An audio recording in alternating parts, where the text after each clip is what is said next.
Long ago, in a land where the sun painted gold across clay roofs and children played barefoot in dusty alleys, there roamed a beggar woman.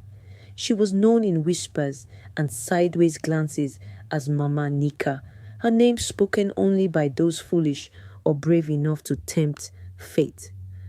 Mama Nika wasn't like other beggars. She had no fixed corner, no tattered mat, no begging bowl. She wandered from town to town, village to village, city to city, always arriving with a crooked back and a dusty shawl that covered most of her face. Her fingers were long, like tree branches, and her voice could slip through your ears like smoke. She walked with a limp, but oh, her eyes glowed like hot coals beneath her shawl. By day, she begged. By night, she collected. No one knew from where she came, but she always asked for one thing: a coin for the forgotten. People gave her money out of pity or fear or guilt. Some swore they felt a chill after dropping a coin into her palm, like their soul had shivered. Then, after every seventh night, Mama Nika would vanish, retreating to the forest or the caves. No one really knew. But soon after, those who had given her money would notice something terrible. The fish in their market baskets would rot overnight. Their farms would go barren. Their shops would burn down mysteriously. Their loved ones would fall sick. It didn't happen instantly. It crept, silently, steadily, until everything was taken. They called it the beggar's curse. But no one could prove anything. After all, she was just an old beggar, right? One blazing afternoon in the city of Obaga, a 12-year-old girl named Adaura walked through the market with her mother. Adaura was quiet, thoughtful. Her eyes were too deep for someone so young, and her village often said, "That girl sees what others cannot." She was a seer, a gift passed down through her grandmother's bloodline. As they strolled past the yam sellers and spice merchants, Adaura's mother stopped. Sitting just ahead on a broken stool was Mama Nika, her face mostly hidden beneath the shawl, one palm outstretched. "A coin for the forgotten," the beggar whispered. Adaura's mother reached into her woven purse, moved by compassion. But Adaura's voice came out sharp, like a blade. "No, Mama. Don't give her anything. She's not what she looks like. She's evil." Her mother blinked, stunned. "Adaura, she's not a beggar. She's a thief of faith." For a split second, Mama Nika's eyes lifted toward Adaura, and in that instant, the air around them grew cold, colder than any Harmattan breeze.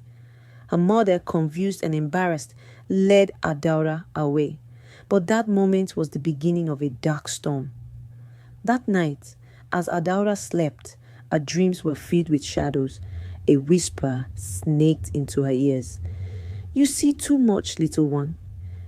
The next morning, a black feather lay on her pillow, pulsing with warmth, as though it had just fallen from the wing of a living beast. From that day forward, Mama Nika began to haunt Adaura. She appeared in crowds, staring from corners. She followed silently, a shadow longer than her body. She whispered into the wind, causing thunder to rumble even on clear days. Adaura fell sick, but no medicine worked. Her dreams were filled with fire and blood.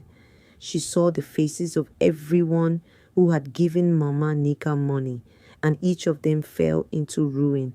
The curse was real, and now the seer girl was her enemy. But Adaura was no ordinary child.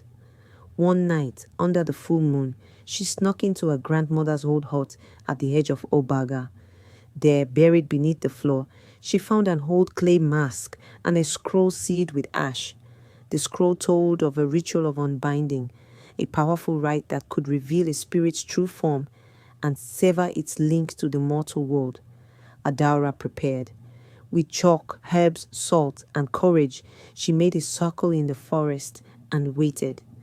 When Mama Nika came, drawn by the scent of power, she was no longer limping. She stood tall. Her shawl fell away. She had no mouth, only a wide crack where her face should be, like a broken porcelain doll. Her body was covered in crawling symbols. She wasn't a beggar. She was a demon of poverty, feeding on the kindness of others to steal their fortune. You dare summon me? She hissed, her voice now echoing with hundreds of cries. I see your name, Adora whispered. I see what you are. With a cry that split the trees, Mama Nika leapt into the circle and was trapped. The earth shook, the symbols burned bright, and with her final words, Adora shouted the demon's true name, Nikabanwa. With a scream that rattled stars, the beggar demon was pulled into the earth, swallowed by the roots of an ancient Iroko tree. Peace returned to Obaga. Coaching, but Adora never forgot, and she told her story to all who would listen. Be careful whom you give to. Some beg not for food, but for your soul.